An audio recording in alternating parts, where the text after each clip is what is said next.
పోతంగల్ మండలం జిల్లాపల్లి ఆబాది గ్రామంలో పార్లమెంట్ ఎన్నికల ప్రచారం నిర్వహించిన మండల మాజీ కోఆప్షన్ సభ్యులు ఎంఏ హకీం ఈ సందర్భంగా ఉపాధి హామీ కూలీలతో మాట్లాడుతూ జహీరాబాద్ పార్లమెంట్ కాంగ్రెస్ అభ్యర్థి సురేష్ షెట్కర్ గారికి ఓటు వేసి గెలిపించాలని కోరారు.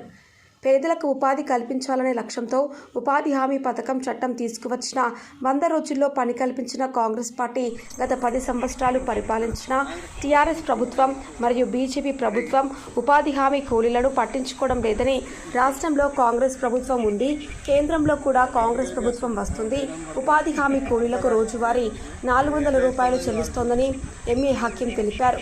ఎన్నికల ప్రచారంలో గ్రామ పార్టీ అధ్యక్షులు ధనరాజ్, యేసు, డాక్టర్ సజ్జద్, నాయకులు తదితరులు పాల్గొన్నారు.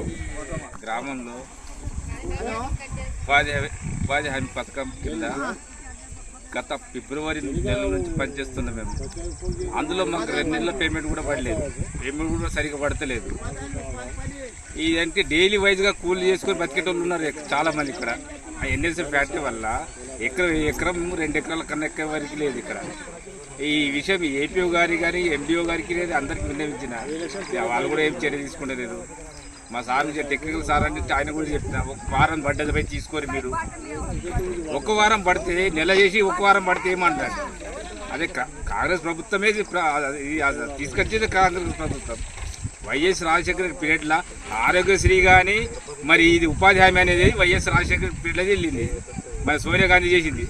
కానీ ఇప్పుడు నడమత్రం వచ్చి వీళ్ళు వచ్చి ఏమో చేస్తా, అది చేస్తా, ఇది చేస్తా అని గంపగా మాటలు చెప్తున్నారు. వీళ్ళ మాటలు మాత్రం నమ్మద్దు. కొత్త ప్రభుత్వం అది. మన రేవంత్ రెడ్డి రేవంత్ రెడ్డి అన్న నడుస్తుంది. ఆయన ఓటేసి గెలిపించాలి మనవి.